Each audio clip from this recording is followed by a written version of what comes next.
Hi అండి, అందరికీ నమస్తే. Welcome back to Ramya recipes vlogs. ముందుగా మీ అందరికీ వినాయక చవితి శుభాకాంక్షలు అండి. మేము ఈ సంవత్సరం వినాయక చవితి ఈ విధంగా సెలబ్రేట్ చేసుకున్నామండి. చాలా బాగా చేసుకున్నాము. చూడండి, నేను వినాయకుడికి ఎప్పుడు కూడా పాలి అనేది కడతానండి. కట్టి పళ్ళు ఇలా వేలాడినట్టు కడతాను.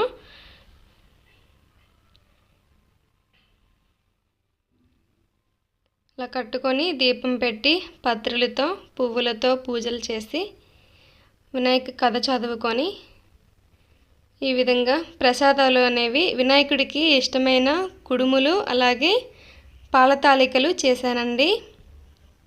చాలా బాగా వచ్చాయి. వీడియో కూడా తీశాను. అవి కూడా త్వరలో అప్లోడ్ చేస్తాను.